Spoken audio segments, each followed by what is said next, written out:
ভোটে আক্রান্ত একাধিক বিজেপি প্রার্থী। জামালপুরে বিজেপি প্রার্থী নিরাপত্তায় বাউন্সার। মহারাষ্ট্র থেকে আনা 4 বাউন্সারকে নিয়ে প্রচারে বিজেপি প্রার্থী অরুণ হালদার। তৃণমূলের দানবদের বিরুদ্ধে লড়ছি, ওদের বিশ্বাস করা যায় না। পশ্চিমবঙ্গে এমন বহু ঘটনা ঘটেছে, তাই বাউন্সার এনেছি। প্রতিক্রিয়া জামালপুরে বিজেপি প্রার্থী। আমার তো প্রথমে তো নিজে বেঁচে বাপের নামে একটা কথাই আছে।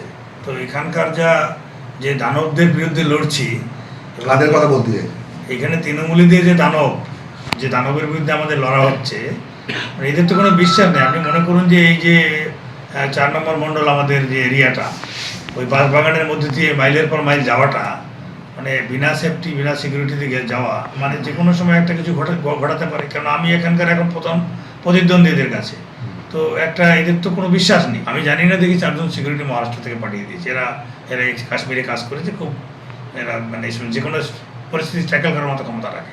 এরা কি মানে জাস্ট বাউন্সার? এরা অনেকটা বাউন্সারের মতোই পার্সোনাল সিকিউরিটি হিসাবে থাকে, যে কোনোরকম সিচুয়েশন ব্যাড সিচুয়েশন হলে অন্তপক্ষে কিছুটা হলে সেফটি তো আছে এদের কাছে। নিউ টাউনে সাংবাদিক বৈঠক করে কেন্দ্রীয় স্বরাষ্ট্রমন্ত্রী অমিত শাহ তিনি বললেন 92% ওপর ভোট পড়েছে, প্রমাণ করছে তৃণমূলের শাসন যেতে বসেছে। 152-র মধ্যে 110-এরও বেশি আসন বিজেপি পেতে চলেছে। প্রথম এবং দ্বিতীয় দফা মিলিয়ে বিজেপি নিরঙ্কুশ সংখ্যাগরিষ্ঠতা পেতে চলেছে।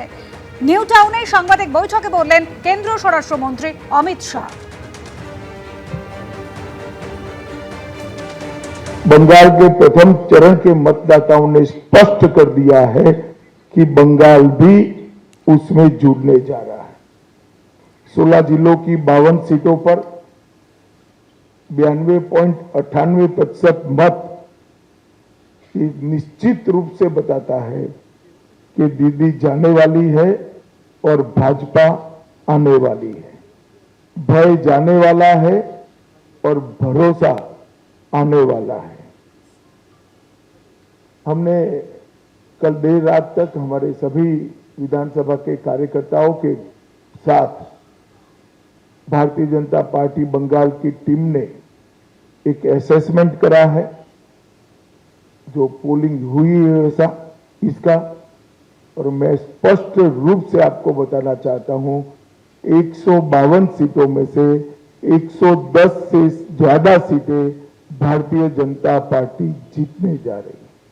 इसका मतलब है कि दूसरे चुनाव चरण को मिलाकर हम प्रचंड बहुमत के साथ बंगाल में शुद्ध रूप से भारतीय जनता पार्टी की सरकार बनाने वाले हैं। প্রথম দফা ভোটে ভোটদানে হার দেখে সন্তোষ প্রকাশ করেছেন কেন্দ্রীয় স্বরাষ্ট্রমন্ত্রী অমিত শাহ, এমনকি প্রধানমন্ত্রী নরেন্দ্র মোদীও।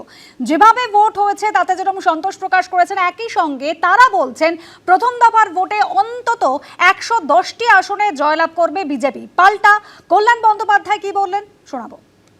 অমিত শাহ অনেকদিন পশ্চিমবাংলায় আছে, তো গরমে ওর আর উল্টো পাল্টা খাচ্ছে, তো পেটে একটু গ্যাস হয়ে গেছে। তো গ্যাস হয়ে যাওয়ার জন্য যা পাচ্ছে তাই বলছে। অমিত শাহ যে কত আনসাকসেসফুল একজন স্ট্র্যাটেজিক ফোর্থ মে প্রমাণ হয়ে যাবে। ওর হম্বি তম্পি হেন তেন গুজরাটে মাস্তানি করে জিতেছে, এখানকাও মাস্তানি করতে গেছে। তোমরা জানো যে Amit Shah instruction election commission একটা অর্ডার ইস্যু করেছিল 800 জন বেছে বেছে তৃণমূল কংগ্রেসের লিডারদের তুলে নেওয়ার জন্য ব্ল্যাঙ্কেট অর্ডার দিয়েছিল। সে অর্ডার পর্যন্ত স্টে হয়ে গেছে। ও যে বলেছিল 23 তারিখ দেখ লেঙ্গে আপকো আপ লোক কো আদমিকে, একটাকেও দেখতে পেরেছে? একটাকেও অ্যারেস্ট করতে পেরেছে? গুজরাটি অমিত শাহ বলে যায়, বাঙালি বুদ্ধিটা কিন্তু কম নেই, এটুকু বলে দিলাম অমিত শাহকে। জানোই না তুমি এখনো, বাংলা চেনোনি, বাংলা দেখোনি। ভোটে আক্রান্ত একাধিক বিজেপি প্রার্থী। জামালপুরে বিজেপি প্রার্থী নিরাপত্তায় বাউন্সার। মহারাষ্ট্র থেকে আনা 4 বাউন্সারকে নিয়ে প্রচারে বিজেপি প্রার্থী অরুণ হালদার। তৃণমূলের দানবদের বিরুদ্ধে লড়ছি, ওদের বিশ্বাস করা যায় না। পশ্চিমবঙ্গে এমন বহু ঘটনা ঘটেছে, তাই বাউন্সার এনেছি। প্রতিক্রিয়া জামালপুরে বিজেপি প্রার্থী। আমার তো প্রথমে তো নিজে বেঁচে বাপের নামে একটা কথাই আছে।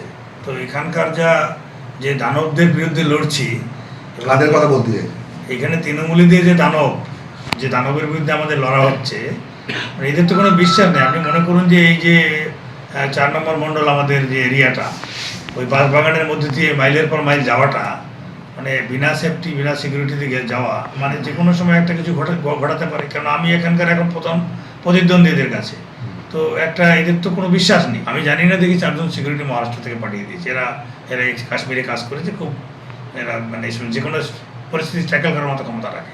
এরা কি মানে জাস্ট বাউন্সার? এরা অনেকটা বাউন্সারের মতোই পার্সোনাল সিকিউরিটি হিসাবে থাকে, যে কোনো রকম সিচুয়েশন ব্যাড সিচুয়েশন হলে অন্তপক্ষে কিছুটা হলে সেফটি তো আছে এদের কাছে। এবিপি আনন্দ এগিয়ে থাকে, এগিয়ে রাখে।